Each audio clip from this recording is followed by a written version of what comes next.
Welcome, everybody, to another episode of MC Fireside Chats. My name is Brian Searl with Insider Perks and Modern Campground. Excited to be back home for the first time in a month in this studio. I've been traveling nonstop: Croatia, France, Louisville for Ojai, and then KOA last week. I saw Kara there. Everybody keeps inviting me to COE next week. I'm dead. I can't do it. So it's going to be a great conference. You guys should have a good time if you're going. Is anybody here going to COE? Matt, you're going. That's right. I saw Robert's post. Yep. Said you guys are going. It's a great conference. I just don't have the bandwidth. Like, it's been too crazy for me. So, but yeah, like exciting conference season, all kinds of stuff. So I think we'll start. Let's briefly go around and introduce everybody on the panel. We got Curtis here, who's a recurring guest, Matt, Kara, who are recurring guests, and we've got Lizzie, our special guest today. And then I have something we're going to talk about AI that relates to the United States government. And then, I want to hear what all you guys think as well. So please, Curtis, you want to start? Yep, Curtis Wilkins with Our Journey. Thanks for having me back, Brian. We run about 50, 60 locations throughout the United States. 43 are branded Our Journey. And then we have our management company called Advanced Outdoor Management. Were you at Ojai or anything, Curtis? Yep, we were there. We had our booth. I was running around wheeling and dealing, Brian. I didn't catch up with you. I was nonstop. I know. I actually ran by you a couple times. I waved, but you were deep in conversation. Yeah, we had the magician at our booth. He was doing all kinds of illusion tricks and stuff. It was crazy. He was drawing people in. It was pretty cool. Oh. But you guys had a good show? Yeah, we had a good show. We met a lot of great people. I always like, we use that event every year to go kind of run into everybody that we work with all year long. Yeah, that's one of the best uses of it. So, Matt? Hey, everyone. Hey, Brian. Got to hang out for the first time in person at OHCE there, so that was fun. I guess I wasn't doing enough wheeling and dealing because I was hanging out with Brian. But I'm Matt Whittemore. You were up at the bar till 2 o'clock in the morning, man. That's where all the wheeling and dealing gets done. I go to bed at 9 p.m., so I'm still recovering from the week. A couple weeks later now. So yeah, I'm director of market expansion at Unhitched Management and Climb Capital. We own and operate 30 parks across the country, and we're looking to buy more, manage more. So we're growing. Awesome. Thanks for being here, Matt. Kara? Yeah, I'm Kara Sismadia. I'm president of the Canadian Camping and RV Association. I had the pleasure of hanging out in Raleigh at KOA convention last week, but did definitely not stay up till 2 a.m. any of those nights. Thank goodness. KOA people party less hard than Ojai people do, but we were up till 12, 1 o'clock. Yeah, congrats. Not for me, but yeah, it was a great event, and it's always, Brian, I can relate to the kind of burnout at the end of November. It's always a hectic few weeks as we kind of travel all over to all the events and convention stuff. So I too am happy to be at home and getting back into routine. Yeah, for sure. Lizzie? Yeah, I'm Lizzie. I am the CEO of Tiller XR. We are a virtual tour GPS powered platform that allows campground owners to turn 360 images into interactive virtual tours to increase bookings. I was also at Ojai this year, did not tap into the after hours time. Unfortunately, I had to get on a flight pretty quickly the next day. So next year I'll be there. Oh, so did I. I did that at KOA. We were up till I think 11 o'clock, and then I boarded my plane at 4. I was with Casey Cochran from CampSpot, and I wear these Whoop bands or whatever. Lots of people do that track your fitness. And I have I got a badge that said I was a zombie sleeper after Ojai. I was pretty proud of that. So yeah, I got 25 hours of sleep in 120 hours or something like that. It was pretty crazy. It's wild. Yeah. It is what it is. It's what's required. So anyway, so before I go into my thing, then I want to talk about AI. And Lizzie, I want to get to later. You were having a really interesting conversation before the show with Curtis about how some of your stuff integrates with AI, which I think will be perfect for the show to talk about in a little bit. Is there anything else that you guys have seen that's come across your desk, either attending conferences or in the last month or so since we've been together, that you feel is important for us to talk about? No, everybody's going to be quiet. Nothing that I think is crazy universal, Brian. Everything that I'm seeing now is more like we've been seeing it for a year, and it's just implementation. I'll shout out the Stay List guys, right? I love software. They I love their implementation of AI and how they're using it. That is a great use case, right, in terms of informing GM and working towards like perfect information, right, for the decision makers. Are you using Stylus? No. They're a totally different platform, right? But you know, I see the value in what was created there. You know, we have a very similar tool for our internal fleet as well. Yeah, I mean, I think there's going to be a necessity by a lot of these vendors, and Stylus did some good presentations at OHI talking about AI. I think there's going to be a necessity from people like Tiller and from the software companies and from other vendors to really push and embrace AI as fast as humanly possible. Otherwise, they're going to get left behind. Like, you already should be doing this, right?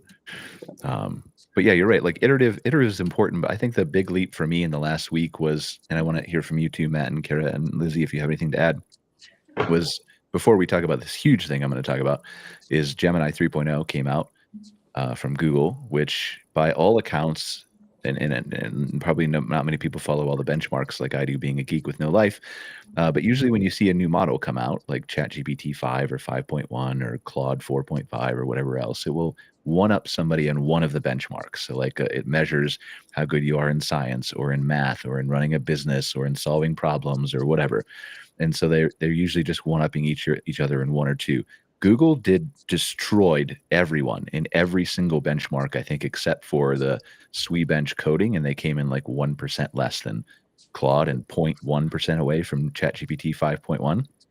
They figured out a new way to train these models. The thing is night and day if you go play with this. And their new Nano Banana Pro image generator, that's a step up from the one they had before, that's powered by Gemini 3. This thing, and they didn't just beat them by 2%. Like, they doubled sometimes the performance on some of these benchmarks. So whatever they did, they just completely killed ChatGPT. I don't even use that thing anymore every day. Gemini is now my go-to. So I saw the side by side on that. Is the picture of the woman with the regular Nano Banana and then the Nano Banana Pro, and it's mind blowing.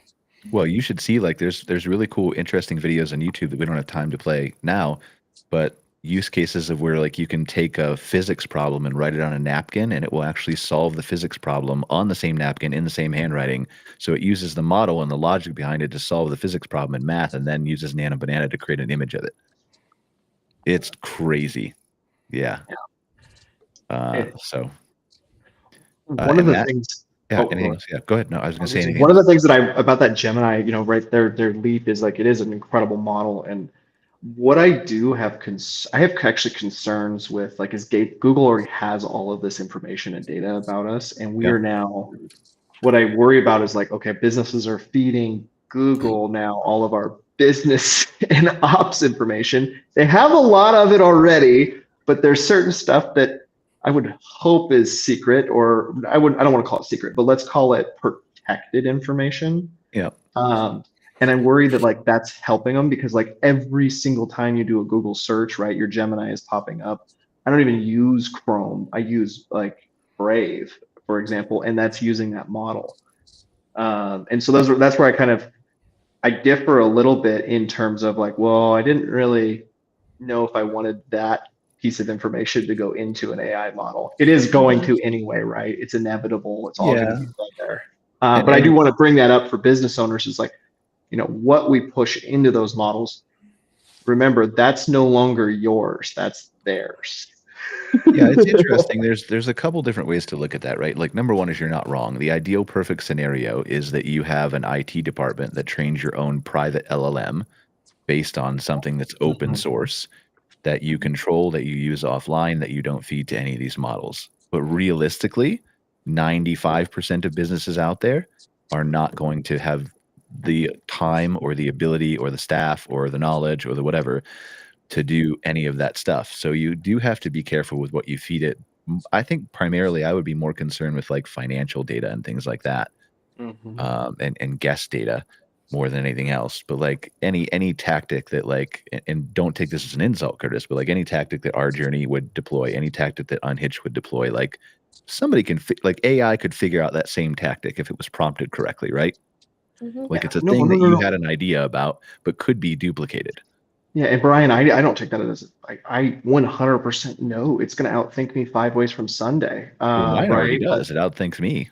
So Yeah, like, and by 2027, right? Like, it is supposed to be the top 0.001% of every person, right, in every category. And so, like, this thing that we're talking about is inevitable. It's just, making sure that you have to get alignment from a lot of your stakeholders and making sure that they understand, hey, we are turning this information over to the Google, to, um, Meta, OpenAI, ChatGPT, yeah, Meta. everybody. Yeah. We're turning it over, and I always make sure I just disclose that to my stakeholders in all different levels. They all kind of laugh because we go, they probably already have it. Yeah. I mean, it's Just making sure. it's a significant impact, and all these things have to be considered. Like you're talking about putting stuff into the model. Like I posted on LinkedIn yesterday, and this is a month ago. I realized this, but I'm signing releases to appear as guests on other podcast shows. Those old appearance releases that everybody would just sign without a second's thought.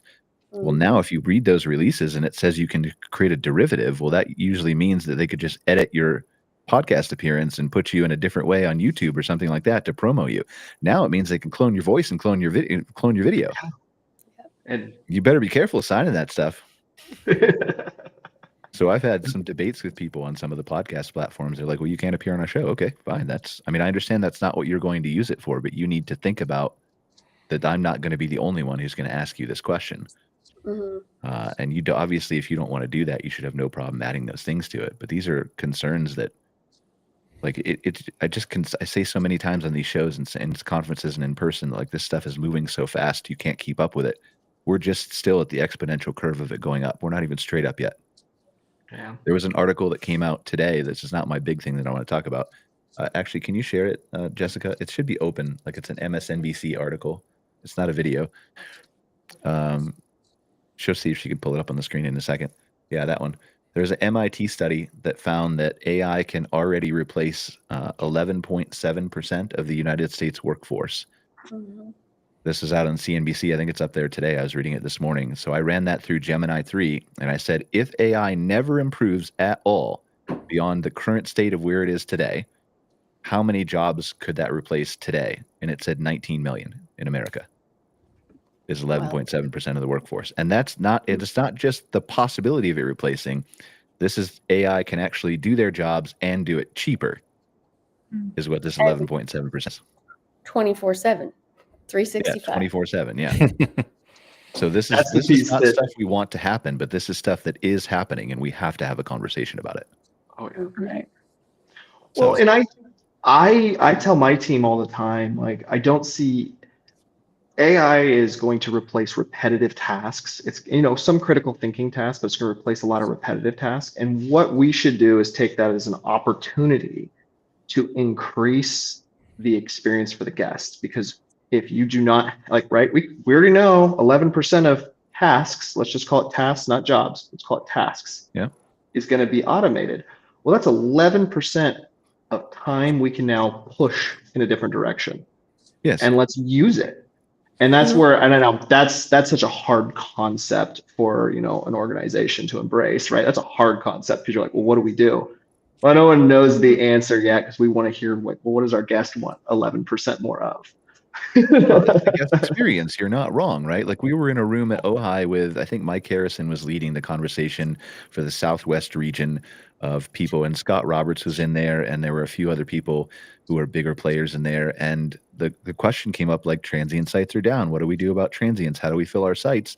And then they started a discussion about, like, what they've done to change their sites over the last few years. And Scott was like, well, we put a bunch of shade sales over one of our properties in Texas, and those sites sold out. And another lady was like, well, we put a bunch of paw pens on our site, and those sites sold out. And I raised my hand, and I'm like, you guys are answering your own question. You just need to focus on the guest experience.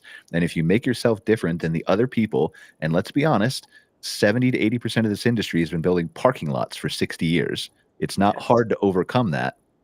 Then you can really shine and show up the guest experience and still attract bookings. And in the guest experience, I also say a lot too, Brian. It doesn't require infrastructure development, right? No. Like I look at a product like Lizzie's product, right? That is, Lizzie, you probably call yourself infrastructure, but I would look at it as like it's a tool for right, a use case. And I'm like, that enhances the guest experience because that gives them more information.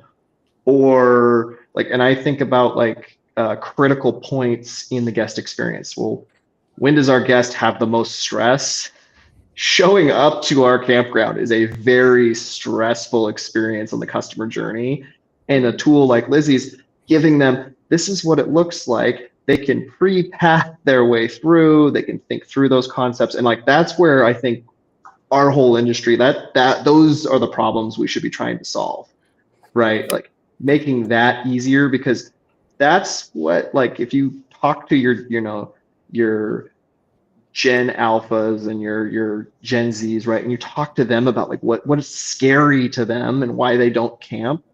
But I mean, go talk to those young kids, like driving to a place, that's scary. They're 16, 18 years old, right? But then you start getting to like 24, 25 and you talk to those groups, it's the same thought. That's a scary experience. I'm going to go 200 miles for the first time. I'm brand new married, right? Like Yeah. that's it. And I don't know, Kara, you probably talk to way more guests than I do, being the president of Canada's RV Association, but that's what I hear a lot of.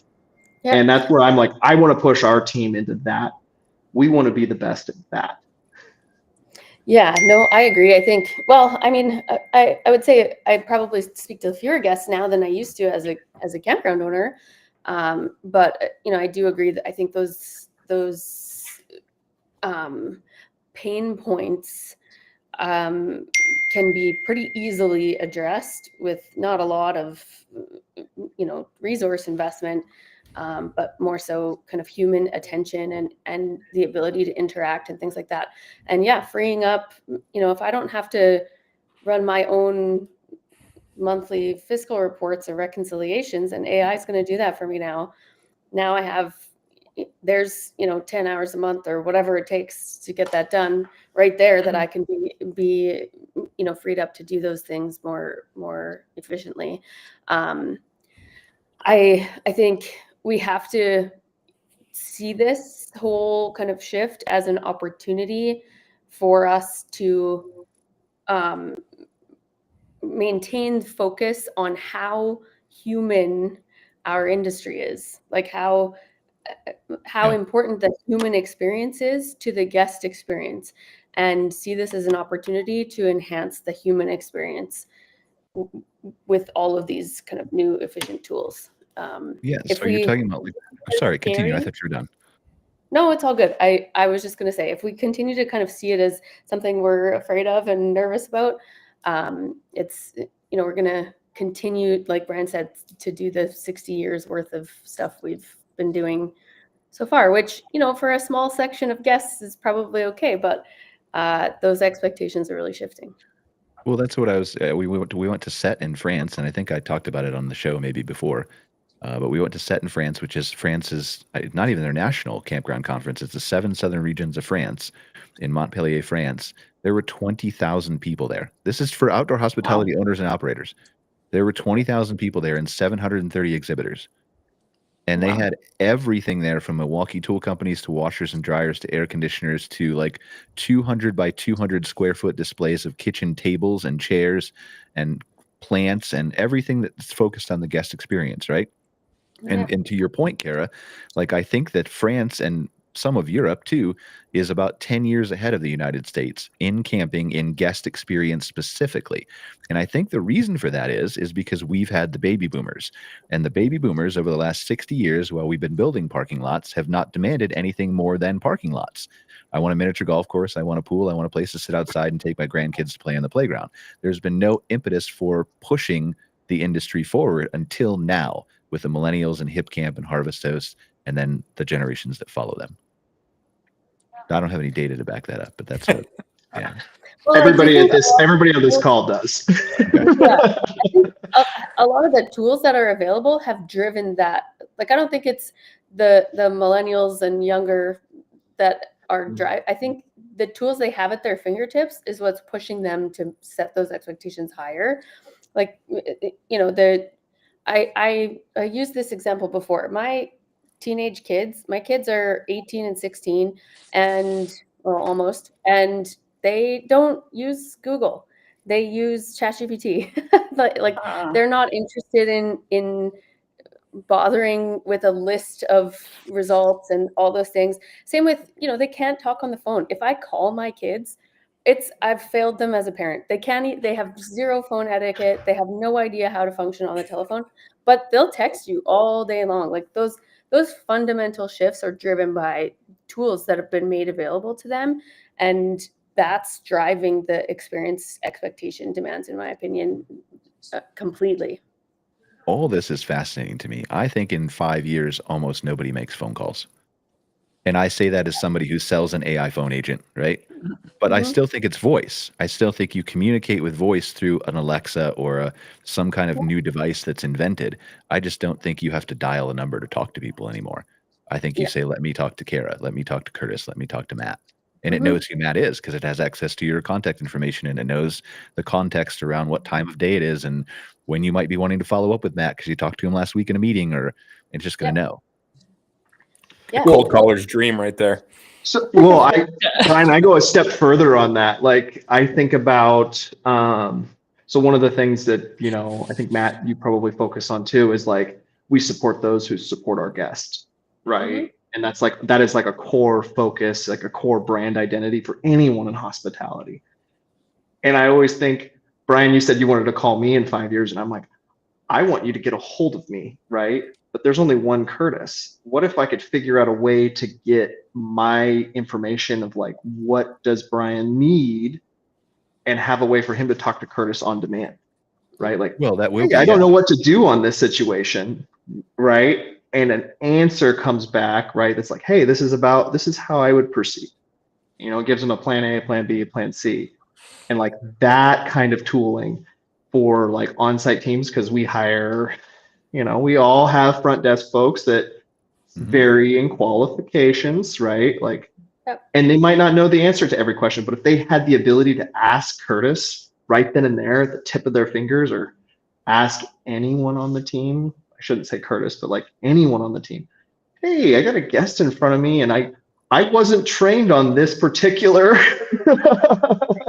thing, and getting an answer. And that's how I think the next generation is, and whether it's voice, but being able to get perfect information. And that's what I preach, is perfect information to my frontline folks so that they provide that best customer experience. I think that happens next year and is already happening. I think the next evolution of it is the person doesn't even need to be there because the owner will be able to ask their Meta Ray-Ban sunglasses the question. And the database that you've programmed about your campground for your chatbot or your phone agent or something else is going to be available everywhere and connected to all the things. I still think you're going to have humans. I agree. Like, I'm not saying no humans. I'm saying that there doesn't need to be someone who's physically checking you in and answering your questions. There should be someone there for the guest experience to walk you to the lodging unit and say, I'm a concierge. I'm here to help you. Here's how you operate the air conditioner. Here's how you do. That hospitality piece should never go away.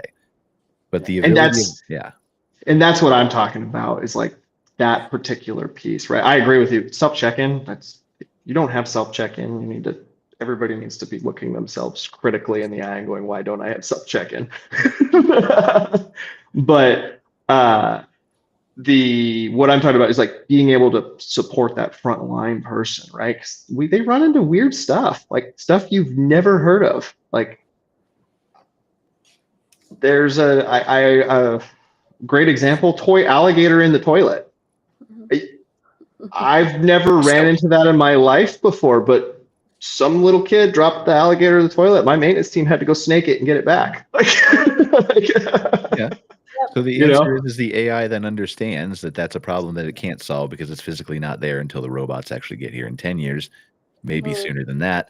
And then it knows to dispatch your maintenance team, contact them on the phone or through Alexa, and sends them right to the cabin, right?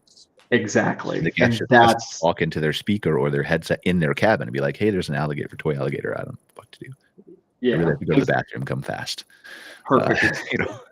But that's what I'm talking about, is like, and making sure, because like I know what somebody in my front desk might say like, whoa, I've never ran into that problem before. They might try to get a hold of their GM, and I'm like, no. We can that just All that without the GM. it's an intense moment with the customer, right? That's and the alligator thing's not an intense moment, but they do come up. And that's where I'm like giving them a way to be like, I don't know what to do, but I could probably go get this information really quick and come back with a very sophisticated answer to deliver a great customer experience, even though this thing happened, right? This event. We talk in hyperbole a lot because it's like, what does the guest run into? And I'm like, I don't know. Every day I hear something new. One day I just want to run a sarcasm first campground where I can say, yes, we place those in random toilets. You win a free night if you found one. Just get it out of there. Bring it to me. Then you get a free night. You're the winner. I just want to be sarcastic with people and see. Like, I think there's an audience for that, like the soup Nazi in Seinfeld. I think there's people who would come. And what capacity does AI have for processing sarcasm? I don't know. That's a good question. Probably pretty good. Like, I think eventually the voice is going to be able to actually, well, it can. There are models that can actually hear the emotion in your voice already. So I think it will be interesting. Well, you might set yourself apart if you're the sarcasm campground and all the other. That's what I'm saying. Like, it just takes a little bit of creativity for the guest experience that you're building. Is the sarcasm campground. I saw a picture of a lodge in, I think, Georgia somewhere that's shaped like a camera, and the bed is in the lens of the camera, like that sells for $375 a night and is occupied 70% of the year. It just takes a little bit of creativity. And it doesn't mean $1 million water park. It could be organic soap in the bathroom or warm cookies at check-in, but it has to be, what is your niche? What are the people looking for? And if you have just been focusing on, as many of our clients are, call us from marketing, what type of guests are you looking for? RVers. What do you mean? Like, what? All of them? Like, you're not for everybody, right? So if you figure that out, then you can really niche down and focus on the guest experience and make yourself special. Or if you don't have a niche, create one for yourself. Yeah. There's already a couple of restaurants who do the sarcasm restaurant. People go eat there and get insulted. All the entire experience is to get insulted and eat some good food. I don't know if I want to be insulted. That's not my jam. But like, the sarcasm would be interesting. Like, just a little bit of fun humor till you're like, how everybody gets offended about everything. Like, just don't get offended at my campground, because we're gonna do some fun stuff. That's all I mean. Not insulting people. Oh, too far with the insults. Yeah, you were gonna say something. Yeah, I had a really eye-opening conversation with an operator down in the Texas Hill Country, and it's got my wheels spinning, and it's nothing earth-shattering, but he's very tech forward. He's using AI. He's in a market where, right, the narrative is that it's a saturated, overbuilt market with supply issues. Yeah. He's operating a transient park, very high end, resort, and he's crushing it. And he's got the whole decks, seemingly stacked against him. And that was just right. I think all that stuff in the narrative out there about transient business being tough and demand being, tough is all true, but it showed a path to overcoming it. And he's utilizing a lot of AI in marketing and in revenue management strategies. And again, nothing really earth-shattering. But is it just that, or does he? What's different about his guest experience? I bet you something's different. And I just met him for the first time, so I'm not intimately familiar with his operation. But what I gathered is that he is using AI to essentially multiply himself on the back office and on the back end, which frees him up to be a human on the front end. I'm sure he's leveraging technology and AI to assist in that front too, but he's got all 5-star reviews, not a single 4-star review. His revenue numbers on transient sites are insane, and he works for those 5-star reviews, and he's really just one person. He's a team of one in a lot of ways, but his output is impressive, and I think a lot of that is attributed to AI in marketing, AI in revenue management, delivering the right product to the right customer at the right time for the right price, always, every single day, which is, might sound simple, but it's exhausting and tiring and complex, and it's just impressive. And then when I think about, right, our company Unhitched, we're growing, we're a lean team, and we talked at the top of the episode about AI as a job replacement. Where I'm seeing it personally is really earlier in the process. It's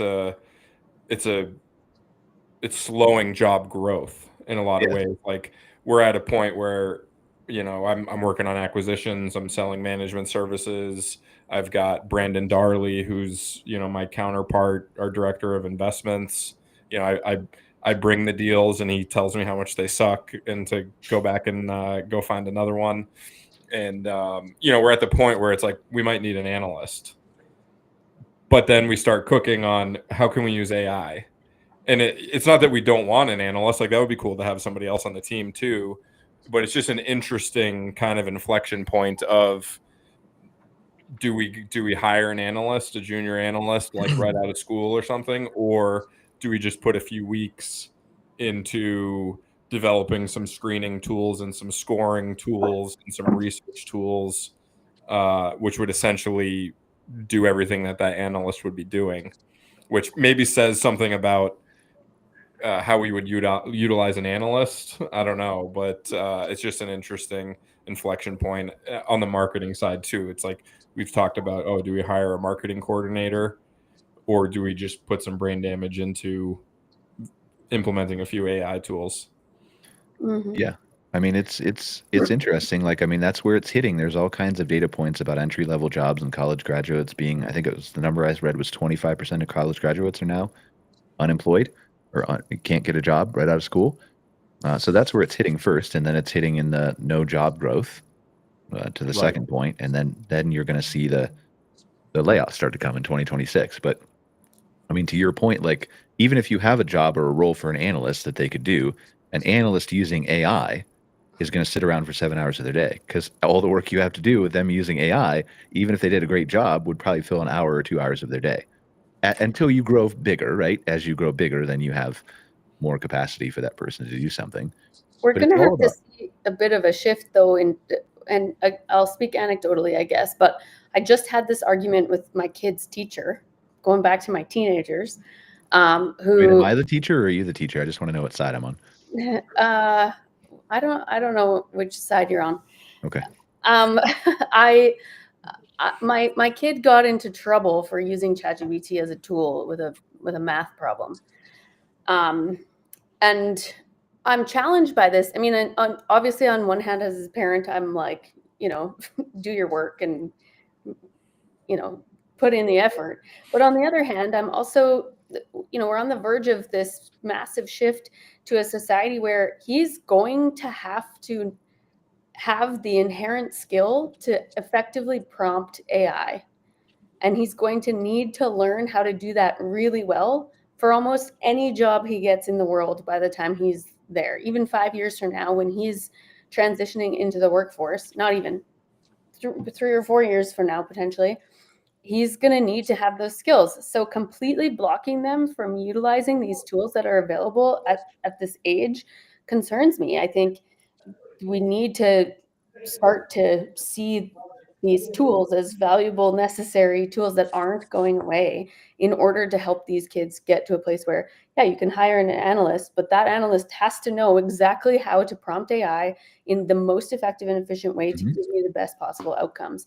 And they're not going to have those tools at their fingertips if their teachers are failing them for using the tools and blocking them out I think on the school property, somehow they've got all the LLM sites blocked, and you can't even access them if you're using the school Wi-Fi and things like that, which fair, but closing the world down for them like that, I think is going to create a weird dynamic for us here coming soon. Well, there's two things. There's change, which nobody except me, I have a disease apparently, likes. And and the government that gets in the way. So the government is the school system, the government is the hospitals, the government typically slows things down. I'm going to use this briefly as a transition point because I want to talk about this real quick. I want to make sure we have enough time. So Jessica, I want you to share this first video that we were talking about. Yeah, the first mission one. This was announced yesterday. For those of you guys who, like, I know we all have a love-hate relationship with Mr. Donald Trump, but this is big. In every age, humanity invents new ways to see further. The telescope let us glimpse the stars. The microscope revealed the worlds within us.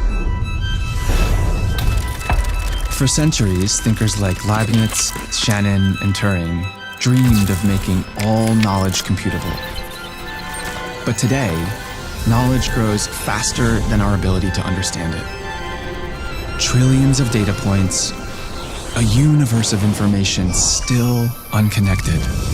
Now, a new instrument emerges, one capable not only of observing the universe, but of understanding it. Genesis mission will transform how science is done in America, uniting our brightest minds, most powerful computers, and vast scientific data into one living system for discovery.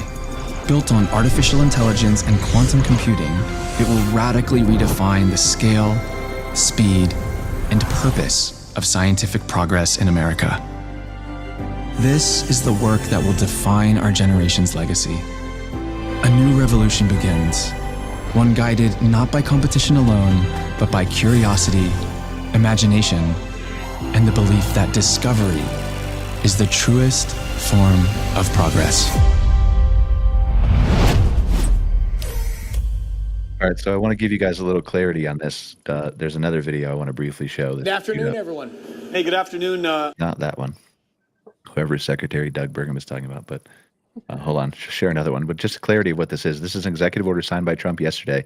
They're comparing this to the Manhattan Project, and it's just as big. This is why I'm focusing on this. Just play it from right there. It's queued up. Wow. Just wow. What an incredible story coming out of the White House. Again, the title here, U.S. government launches Genesis mission, transforming science through AI computing. This is Trump's executive order to use massive federal scientific data sets to train powerful AI models. Department of Energy will connect U.S. supercomputers and lab data into one unified platform, intended to shrink the research timeline from years to days through AI-driven experimentation, focusing on biotech, fusion, quantum. It's a big deal. AWG, want to kick us off? Yeah, I've compared this moment to 1939, and this is the Manhattan Project. And in the Manhattan Project, as I've remarked previously, we turned the country into one big factory for nuclear weapons in the case of the Manhattan Project. In this case, the country is being turned into one big AI factory. And this is an incredibly ambitious, we speak of moonshots, this is an incredibly ambitious moonshot, not just to turn the country into an AI compute factory, but also to supply some of the limiting reagents, as it were, like data sets, federal data sets that are locked up in a variety of different enclaves are now, according to the XO, going to be unlocked and made available for pre-training, probably software tools that right now are unavailable, being made available. And I think to the extent that there may be a race dynamic with China, whose government is also collecting large amounts of data, I think the Manhattan Project positioning is probably pretty intentional. And I think it's just glorious to see the sort of ambitious unlocking of scarce resources. I'll also point out Dario Gil, who's been named as the mission director for Genesis mission. I worked with him as an undergrad at MIT, and it's really great to see MIT in general and that level of scientific influence positioning in, again, a 1939 moment, such an ambitious initiative. Yeah, I should just mention, by the way, our other mate. But the rest of the video, Peter Diamandis does a pretty good AI podcast that he releases, I think, once or twice a week with those guys, really smart people. He's known Elon for years and all that kind of stuff. But if you want to watch the rest of it, he's there. But this is what was signed yesterday. Like they're basically taking the whole United States economy and trying to push it towards AI and data centers and unlocking, the weather data and scientific data at all these agencies at the FCC and FDA and everywhere else, USDA, everything else. So this is, if you don't think, like, if you still think AI is a bubble and you think AI is a fad, like, I don't know what it's going to take to prove to you that like $1.4 trillion is being spent on data centers by companies that report every quarter. Like, I don't know what else it's going to take, but maybe this is it. What do you guys think of this? Really fascinating. I'm gonna have to watch that, because what I've been and I'm a novice at best. You know, I have a lot of catching up to do, but alluding back to my analyst comment and using it for acquisitions, research, and stuff, really interesting. Something I've been trying to implement, and you know, I've been trying to keep it simple, right? I feel like you jump on Claude or Chat GPT or Gemini and you look for a solution, and something at least I struggle with is that it just jumps to the most complex side of things a lot of times, and it depends on your prompting. But something I've always just been trying to remind myself is like, keep it simple, implement a very simple V1 of whatever you're trying to do, and then iterate from there. And what I was doing was trying to plug into census data and Bureau of Labor Statistics data for a pretty simple like location grading and scoring tool. So hey, we got a new campground for sale, plug in the address, and let's do a very simple kind of scoring process. So interesting in that, you know, seems to be somewhat along the lines of what they're talking about. So I'll have to dive into that. Yeah, I mean, they've got tens of thousands of different data sets that they're going to make available, but that's just one piece of it, right? They're going to unlock the ability for like the whole economy to function. The whole economy in 1939, starting with the Manhattan Project in those years, was completely focused on building a nuclear weapon. And that's what we already were pushing that way with some of the executive orders that Trump's doing, but this is the next level. This is serious push from the entire federal government to go all in on AI. And we can't stop. Like, I had I shared this article with somebody this morning, and the response is like, okay, is this basically mutually assured destruction between the United States and China? And it's not. It's not mutually assured destruction. And this is probably even scarier than that. But this is basically like whoever gets the super intelligence first will turn off the other country. Because if you're China and you win and you get super intelligence, are you going to sit around and wait for two gods to be created? No, of course not. Why would you? You want the only God. Like, it's going to be a God, and they'll be able to say, turn off the United States. That sounds really scary, but that's the race that the United States and China are in right now. And Google and OpenAI. And if it's Google that solves it first, you wait and see the United States government tries to nationalize Google. They for sure will. Mm-hmm.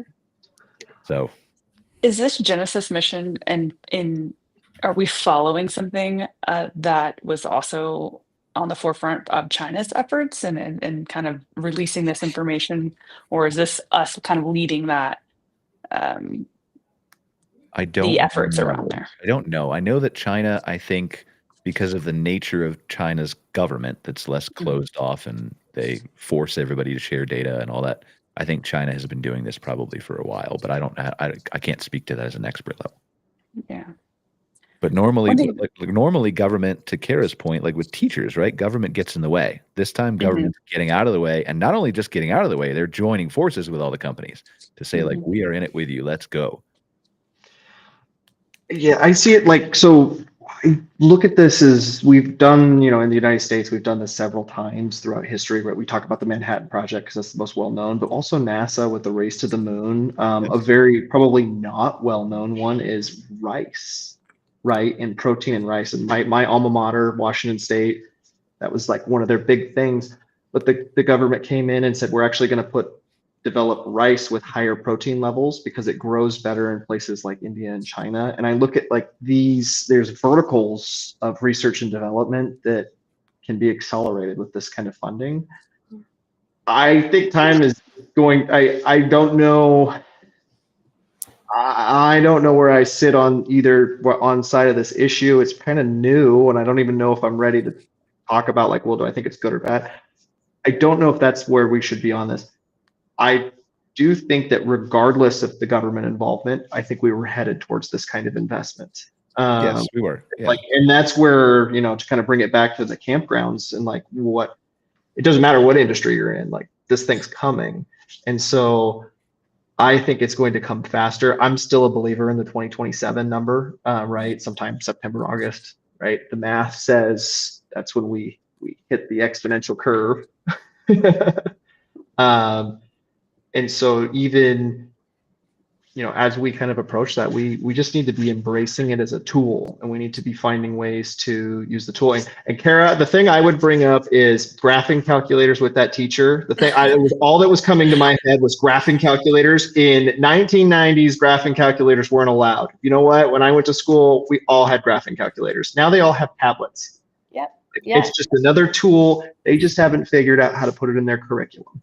Well, The I mean, interesting that thing was is her by the argument time- back, though, was that he should be using his graphing calculator. And I said that to her. I said, when I was in school, we weren't allowed to use a graphing calculator. Good thing we finally got those tools. Yeah. Sorry, Brian. I didn't want to derail.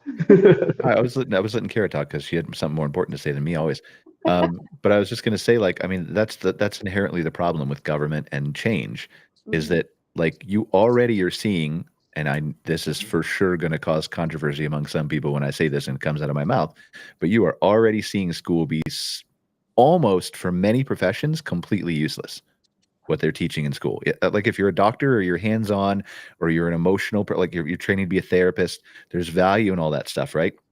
There's value in the human connection in the early grades when you go and you learn how to socialize and communicate with others and all that. But the stuff that they're teaching now is not going to be anything that child is going to use in their career at all. I don't know what it's going to be, but it's not going to be that, because they're not going to do the math. They're going to be able to query the history. They're going to be able to be taught in so many different ways instantly. You're going to be able to put on a Meta VR headset and go to ancient Egypt and walk around and feel and smell and touch. And that's going to be your field trip. You'll be able to take field trips all over the world in school. I don't know how we catch up to all this stuff, but I know a lot of it's got to change because we got to prepare our kids for a different future. I look at like a classical education, right? Like and it's not, you're teaching critical thinking, right? In a classical education, and that's what you talk about. And that's what I'm saying. Like I think that's where it evolves. It's like you're teaching first principles. You're teaching critical thinking processes. Less, does anyone need to know Pythagorean's theorem?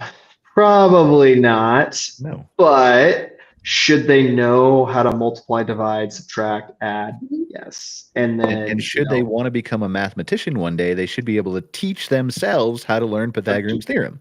Exactly. That's the difference. This is full circle. Like if you study ancient Roman history, like Rome had two different types of schools for slaves, where they taught you skills, and schools for free people, where they taught you how to teach yourself to learn, in the hope that one day, they had no idea what was going to happen to society or how you would be useful. You would teach yourself to be a blacksmith or a bread maker, and you would contribute to society. But they didn't teach you how to make bread. They taught you how to teach yourself to make bread. Yeah. And we're coming full circle to that. Like Rome. We're what? I said, let's hope we don't end up like Rome. Well, yeah, that's a whole nother conversation for a different topic about, we've already opened up enough can of worms on this show. Lizzie, talk to us about Tiller and the interesting stuff you were talking about AI and with Curtis earlier, because that was interesting to me. Yeah, I think the conversation that we were having is kind of how we are leveraging AI in the near future. And then, what does that look like for, 12 months out for us? And I think with the way that we're creating virtual tours, a lot of these tours have contextual information inside of them to create more engagement, so that when someone is looking at a virtual tour, they're able to kind of take a look around, get site information. You have to kind of plug in all of that, either through an API, if you've been able to categorize that information through, a new book or a rubber pass or something like that, we can pull that in.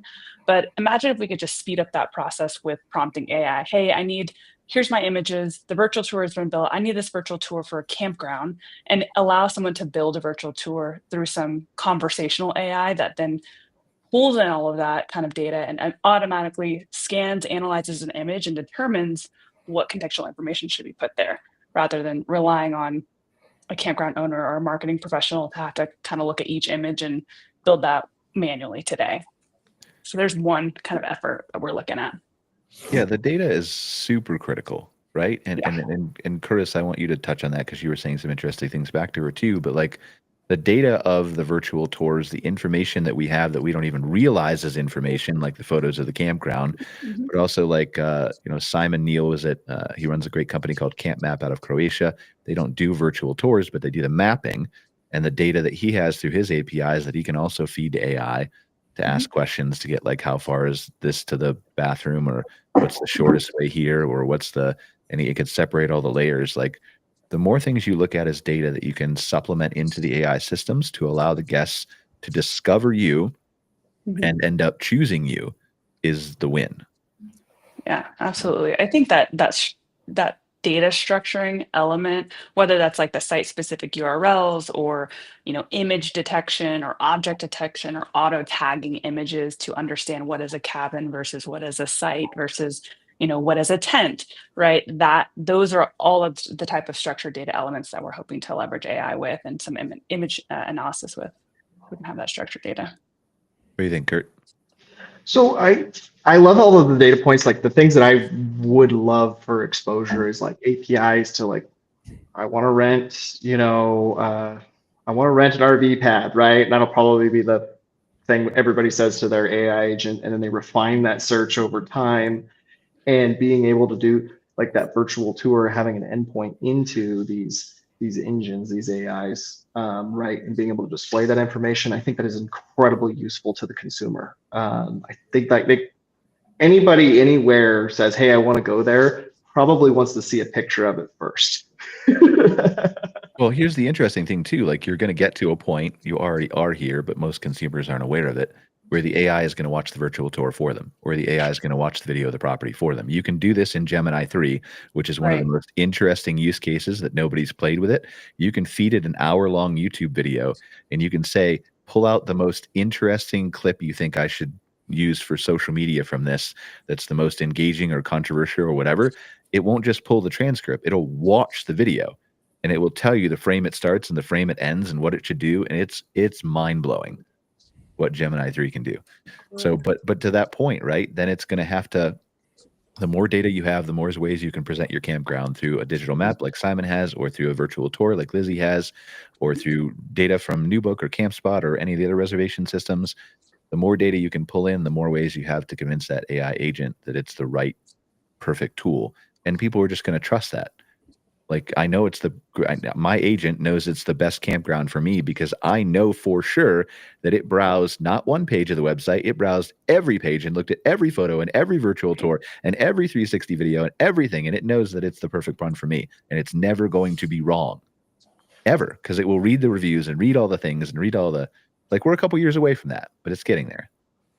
I also will say this, Brian, it might even say it's not the best for me, but the best connection doesn't match my dates. It's third, right? But this one was available, but you could change your dates for the one that I think is the best match, right? Because like consumers shop so many different ways in the RV. Do you start with dates or do they start with unit? That's the biggest debate I've ever heard in operations ever. Well, and it will know that. It will be connected to your email and your calendar. It will know what job you have. It will know when your kids can get off school. It will know when you can get off work. It'll know how many vacation days you have.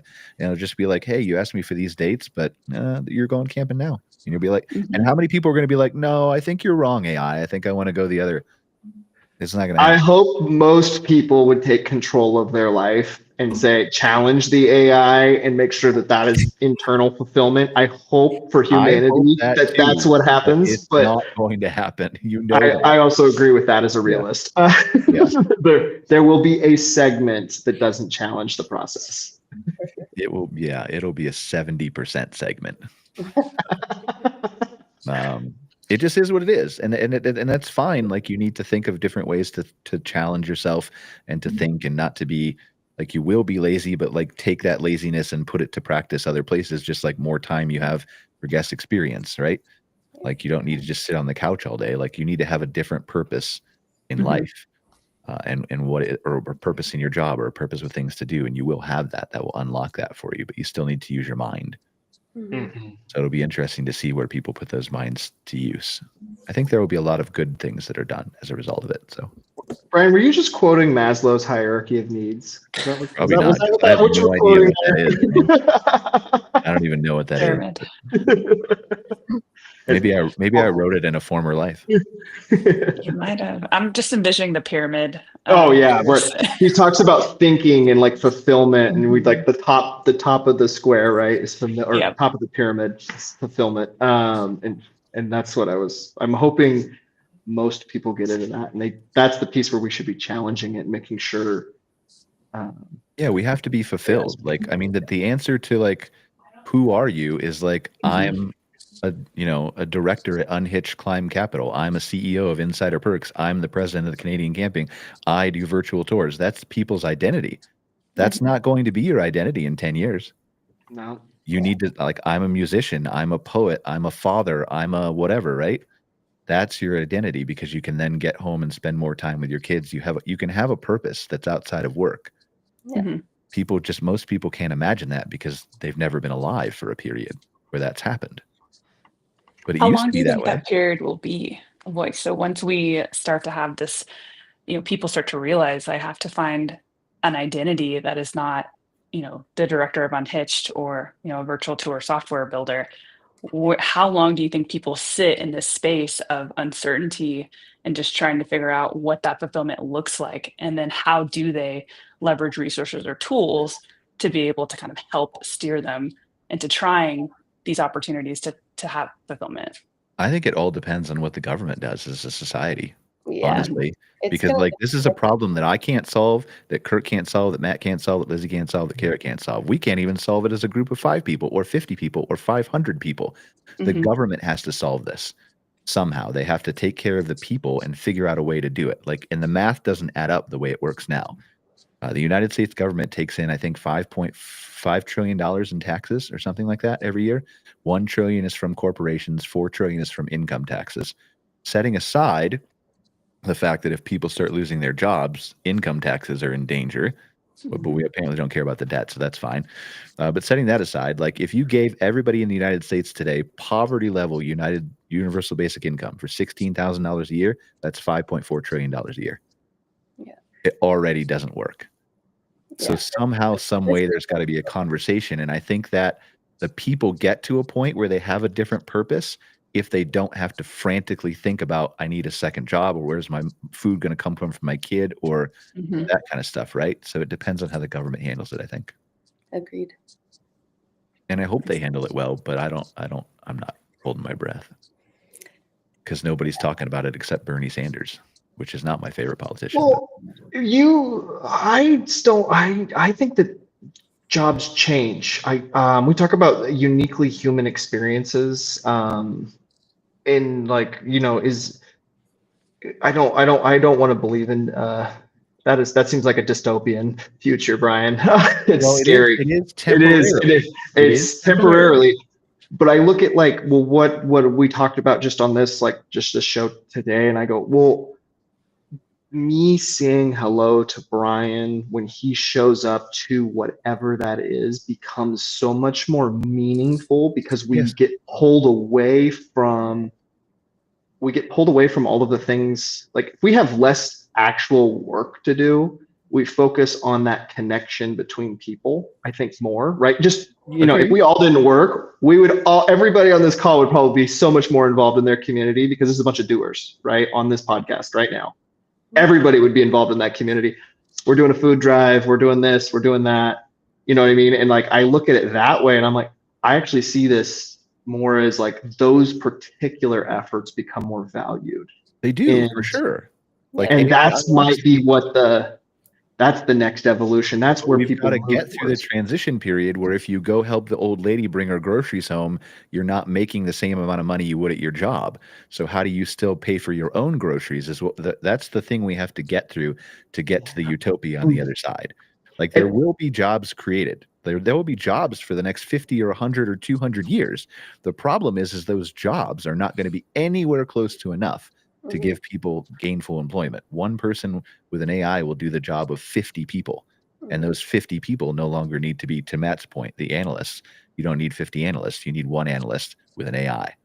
Well, and what does that do to average income and, salary levels and, then the economy and kind of buying power in general? Like there's a whole, we're at time and we're Yeah, we're opening at time doors. as always. But all right, final thoughts, Lizzie. Anything? Now I'm just thankful that you guys allowed me to come on as a special guest. Very interesting topics and conversation, and I'm happy to come back anytime. So it was a pleasure to meet everybody. Where can they find out more about Tiller?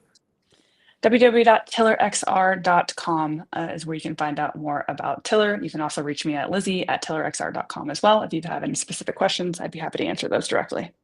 Awesome. Thank you for being here, Lizzie. Kurt? Curtis Wilkins, thanks for having me on, Brian. You can reach me at ourjourney.com or at advancedoutdoormanagement.com. And love to have a conversation with anybody about AI tools or camping experience. Let me know.